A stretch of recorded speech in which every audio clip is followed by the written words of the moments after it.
السلام علیکم my dear and respected thinkers. Daily reflection میں آج بات ہوگی اچھی رائے قائم کرنا. کسی سے متعلق رائے قائم کرنے کے حوالے سے نہایت احتیاط کی ضرورت ہوتی ہے. غلط رائے قائم کرنے پر نہ صرف اس شخص کو نقصان ہوتا ہے بلکہ انسان کی اپنی ذات بھی اطمینان سے ہاتھ دھو بیٹھتی ہے. لوگوں میں اگر غلط رائے قائم کرنے کا یہ رجحان بڑھتا رہے تو سماج میں تعمیری سرگرمیوں کی بجائے تخریبی کارروائیاں جنم لیتی ہیں.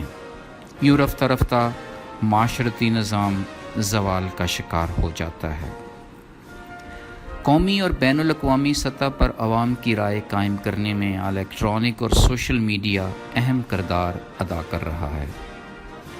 جھوٹ اتنا بولو کہ سچ لگے جیسی تھیوریز پر عمل پیرا ہو کر خاص طور پر نوجوان نسل کی اوپینین کنسٹرکٹ کرنے کی کوشش کی جاتی ہے.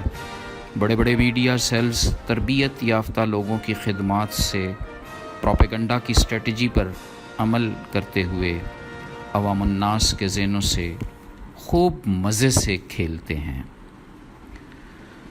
ان تمام افراد اور عناصر پر گہری نظر رکھنے کی اشد ضرورت ہے جو اپنے ذاتی مفادات کی خاطر لوگوں کو غلط انفارمیشن پاس کرتے ہیں اور یوں غلط رائے کی بنیاد پر غلط فیصلے کروا کر خوب فائدہ اٹھاتے ہیں. غیر محتاط شخص کو کافی عرصے بعد یہ بات سمجھ آتی ہے کہ کس طرح سے دوسروں نے غلط رائے قائم کروا کر اس کے ساتھ ہاتھ کیا.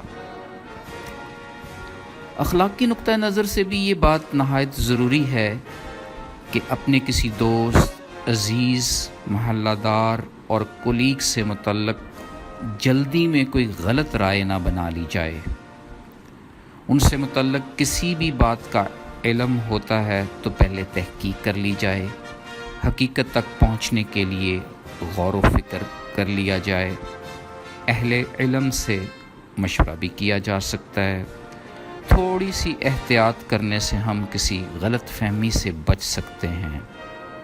حادثہ بپا ہونے سے روکا جا سکتا ہے. آج کی ڈیلی ریفلیکشن کا خلاصہ یہی ہے کہ ہم اپنی زندگی کے ہر شعبہ میں رائے قائم کرنے کے حوالے سے نہایت محتاط رویہ اختیار کریں. اور سب سے خوبصورت احتیاط یہ ہے کہ منفی مشوروں پر کان مت دھریں.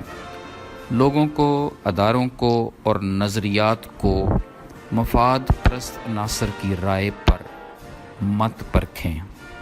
اپنی عقل و دانش کا استعمال کریں. اچھا مشورہ تو ضرور قبول کریں لیکن غلط مشوروں پر توجہ مت دیں. ویسے بھی اگر کوئی شخص دوسروں کے ساتھ اچھا تجربہ نہیں رکھتا تو ممکن ہے ہماری مثبت رائے سے ہمارے ساتھ وہ خوب اچھا رہے. اللہ